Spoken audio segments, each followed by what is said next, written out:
Hello everyone, and welcome back to another episode of Nonsense Mom Sense. I've been meaning to do another podcast episode for quite a bit of time. I was in such a good stretch roll on it, but unfortunately I had lost my voice, got sick, and then just life with kids and busyness happened, and then kind of the anxiety and anticipation of coming on this trip to France, everything kind of built up and a new episode never got out. So I figured while I got some time here in the beautiful south of France, which is where I am right now, that I would film an episode because I put on Instagram and asked if you guys would be interested in an episode talking about traveling without your kids and the anxiety, the mom guilt, all that comes with traveling without your kids.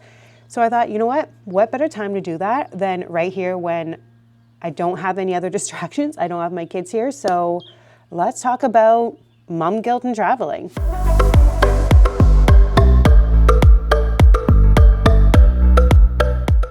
So first of all, I want to talk about this subject because I know that I can't be alone in this, and other moms or parents feel the same way when traveling without your kids. Like, you know that they're fine at home. They have dad, they have grandma, they have their other support people at home.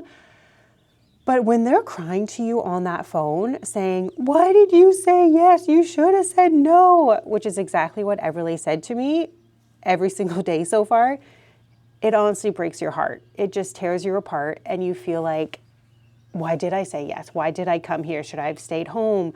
Why am I doing this? Am I a terrible mom? All these thoughts go through your head, but really, we're not a terrible parent. We're not terrible moms. We're just taking some time for ourselves. And sometimes when you have these opportunities to do these types of trips or go travel or do something for yourself, you can't say no. And why should you have to say no? If you have that support and someone to help you at home, why not go do it and experience it? For me, I had this opportunity with Emma, who is one of my good friends, my bestie, and she is doing a watercoloring retreat here in the south of France. And she asked me to come with her to be support, just help her film some stuff and just be there for her. And I was like, how am I supposed to say no to that? How do you say no to going to France? You just cannot. But the guilt now, when you have your kids at home, and I'm calling them, the time difference is around 6 hours. So it's like 9 p.m. at night. Of course, I had a glass or two of wine by then, and that's just when she's getting home from school. And it's tough. Like the very first day, having to call her, first day in Everly was so rough. So if you don't know, Everly is my oldest. She is 5 years old, and she had a really hard time like calling her. Her face was completely red and like splotchy. She was just crying the whole day. I'm pretty sure she spent the whole day on her tablet with Graham at home. She just didn't want to do anything. And honestly, I was just like, you know what? That's fine. If that's what you want to do and you just want to like stay on the tablet and that's what's going to make you happy for this first day, then that's what's going to happen. But it broke my heart just seeing her so like upset and visibly like not eating. And it just, it's not easy seeing your kids upset. And I'm sure a lot of you can relate to that as well. But she is doing better. So we're kind of like halfway through the trip right now. And now when I call her, she still tells me every time, "Why did you say yes? You should have said no. I really miss you," and all this kind of stuff. And so it's still tough, but at least it's better not seeing her like physically crying and like so emotionally upset. So that is helping. And I think just being better into the routine, like she's going to school now. The first day was Easter Monday, so she didn't have school. So I think having that routine is helping her a lot now. My youngest, who is 3 years old, she doesn't seem too phased. I think she's too young to like really get, I think she more gets upset when Everly hogs the phone and isn't letting her hold the phone when I call. So there's little things like that. But for the most part, I think is handling a little bit better, but she's also had more of a structure with school. She's in school longer days because she's still in daycare. She had school the Easter Monday. So it's a little different, but either way, it still breaks your heart seeing them so upset. This is the first time that I've traveled, this long of a distance without my kids, even without my husband. Adam and I don't think, he told me before I left, and I was like, don't talk about this, don't tell me, I'm pretty sure this is the longest Adam and I have even been apart from each other, and we've been together about 15 years. The longest and this is even when we lived in separate cities. When we first started dating, I lived in London, Ontario. He lived in Waterloo, and which is about an hour and a half from each other. And we still got together like every 5 days. Like we were always like seeing each other at least a little bit. So this is the longest we've been without each other. The time difference is hard. We've barely even like spoken to each other because when I call, the girls always want to talk to me. And then when he gets home from work, it's after 5 p.m., which is like 12 o'clock here. I'm already asleep. I call in the morning around like 12 and they get up at like 7 and he's just like running out the door for work. So I talk a little bit to the girls, but like I barely talk to him, and that's just so weird. And I'm so used to traveling with him and with the girls. So yeah, it's definitely a different experience when you don't have like your person with you all the time. It's also funny traveling to these different countries without your kids, and then you see other people traveling with their kids. And I never really thought, like, we've only done one big trip with our kids because the whole 2020 thing, it's the timing of our kids. But we haven't done too much. We just went to Dominican like late last year and haven't done any other trips with the kids. But now seeing people traveling with their kids like in a bigger city, I was like, maybe this is doable. It's not as bad as I thought it would be. It would just be kind of slowing down and not like rush, which probably is a good thing for me because I am very like go type person. I have a very hard time like slowing down and it's like going slower in the moment. So I think it would be just taking your time, like walking even downtown Toulouse in France. We saw a bunch of kids, and your mom had always goes to like, oh my God, they'd really like this. She would really like this. Everly would like this. Oh my God, Alan would like this. And I think that's just part of the traveling, like downtown. Like what I love about France that I've seen in the cities, there's beautiful parks for kids to play in, but then there's like a cafe attached to it. So like in my head, I'm like, oh my God, Adam and I could have sat down and had like a glass of wine or a beer, and the girls would have been playing on the playground and having such a good time. Or there's this huge carousel. It was like the kids would have so loved being on this carousel, and it just would have been like taking the time and going on and just making those slower moments. So it's really opening my eyes to maybe doing this type of trip, but with the kids, like maybe going to Paris, or like I've always dreamt about going to Greece and taking them and doing that. So yeah, I think no matter where you are without your kids, you still think, oh my God, they'd really like this. They'd like this. Oh my God, they'd like that. Like your head is always with your kids. Before going on this trip, there's definitely the excitement of, oh my God, I get to sleep in, I get to do this, I won't have kids to worry about. Like you have the excitement of all this stuff, like of being kid free. But then it's funny when you are without your kids, all you want is to be with your kids. It's like they always say, I always see these reels. It's like my two favorite things are being with my kids and being without my kids. And that can't be any truer than when you're on vacation. Like I said, like you just go out and you're like, oh my God, you'd really love this croissant. You enjoy this. But in my head also, I'd be like at the airport, like we had a 7-hour layover in Paris on the way here. And I was like, they would have been going absolutely insane at the airport with that 7-hour layover. So in my head, I'm like, oh my God, it's so much easier just not having that to worry about. And you're so exhausted because you haven't slept. But then you also like want to be with them. So it's like funny you have that excitement before you go away, but then you also miss them at the same time, if that makes any sense at all. While I've been on vacation without the kids, there's definitely that like internal thing of like, do I deserve this? Should I be on my own?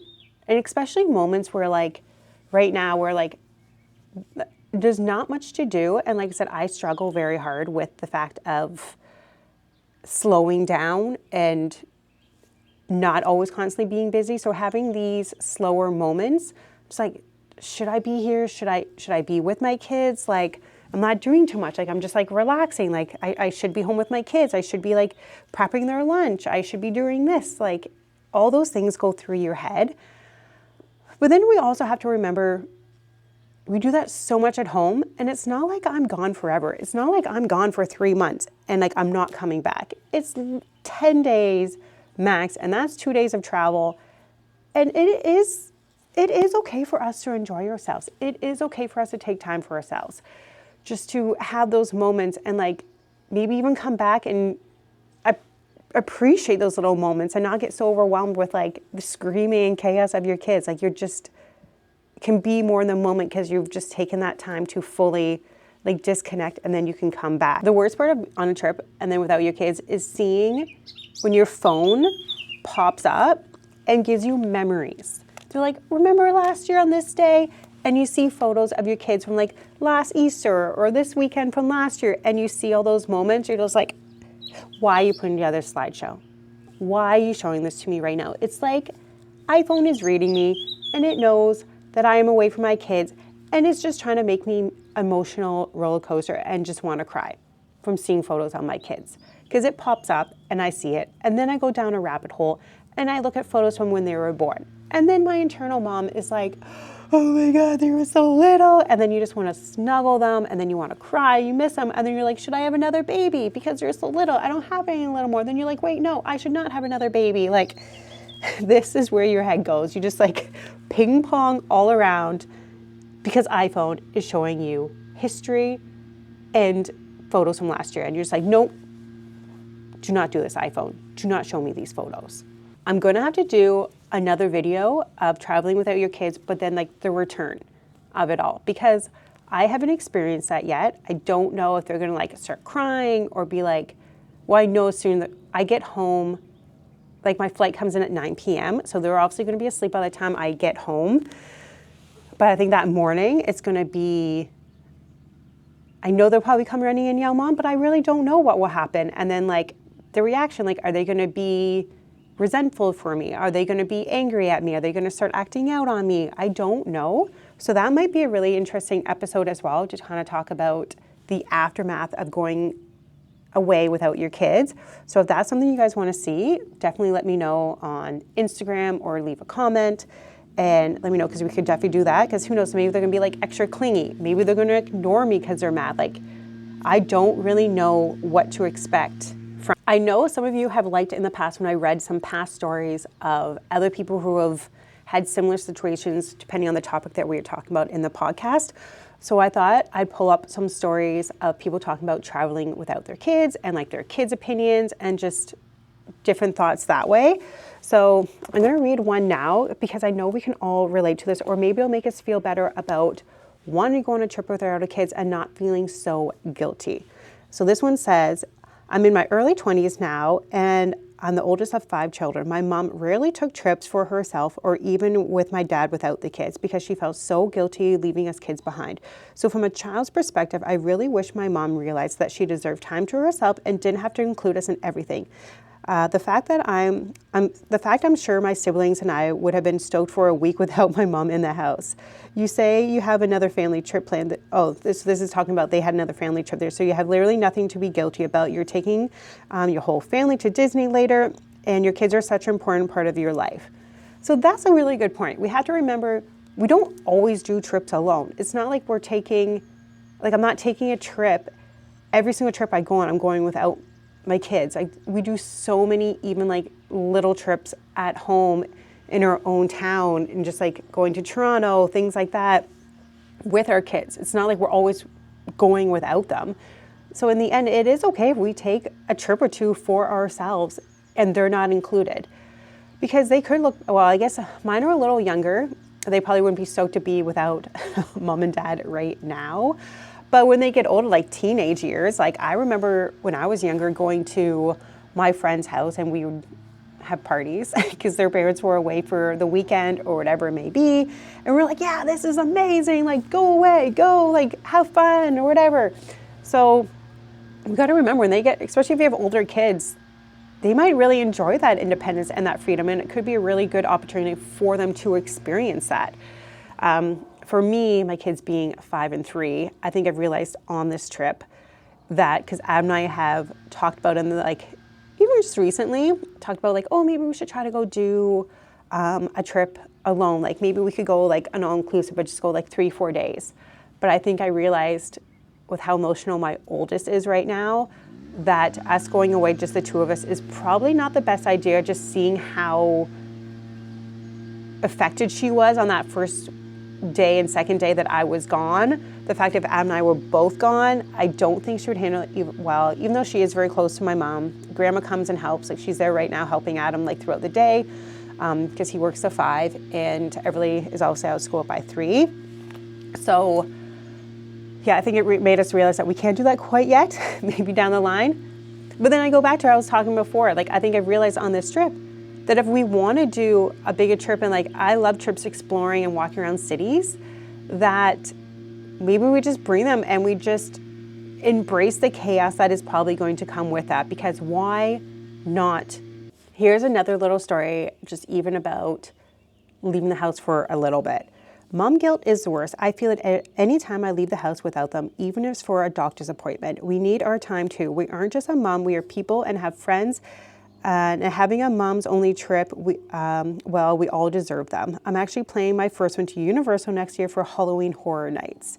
And that's amazing. That's such a good point too. Like, we feel guilty, like even when I leave the house and I'm going to the grocery store, or I'm just like doing a quick errand, I feel so rushed. And it's something I'm trying to work on, to not feel so rushed when I'm out. So I take the time, like, they're with dad, they're with their family, they're perfectly in capable hands, but we always feel that need to like rush and go and get home as soon as we can, but really they're fine. So I think it's something to remember that, once again, that we deserve it. It's okay to take time for ourselves. It's not like we're always going away without them. And now for a mom tip. This is something that my neighbor told me while I've been away, because she knew I was having such a hard time seeing my kids so upset. So I was trying to find a way to get Everly distracted and not have her constantly think about like how long I've been gone. First of all, I did a countdown. So I put a calendar on the fridge. I marked down everything that they have in the week. And then every day she's been like checking it off. And like, as it's getting like close time, like even last night, she's like, Mommy, there's less days left and you've been gone. So I was like, see everything? I'm like, it's not as bad. Like, there's less time. There's only a few days left now, or before it was more. So she's seeing the countdown and seeing it less and less, which has really been helpful. And then my neighbor also told me to do a scavenger hunt. So my oldest loves drawing, loves making pictures, just little notes, honestly, just like Post-it notes, and puts them all over for me. So I was like, do a scavenger hunt. So she's been making little notes and putting them all around the house. And then when I get home, I have to find them all, which I'm sure they're gonna be everywhere. But for her, she's very excited about like hiding them and then having me have to go find them once I get home.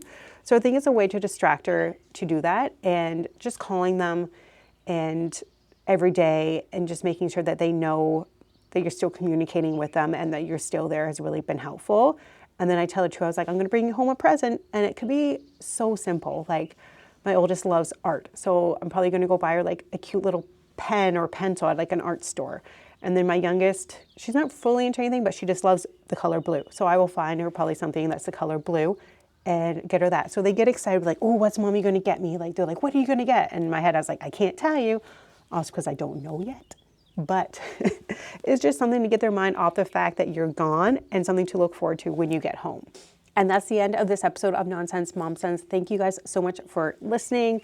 Make sure to leave me or send me a comment on Instagram and tell me any of your fails or successes or stories when traveling without kids, and we can maybe share them on the next episode, as I think it's just so important that us moms share our stories, whether they're honestly more important when they're bad, because it makes us feel not alone in the situation. So make sure you share those with me and we can read them on the next episode. And until then, we'll see you guys. I always want to say see you guys, but it's like, if you're just listening to it, you're not going to see me. So we'll talk to you next week. I think that's it. Bye.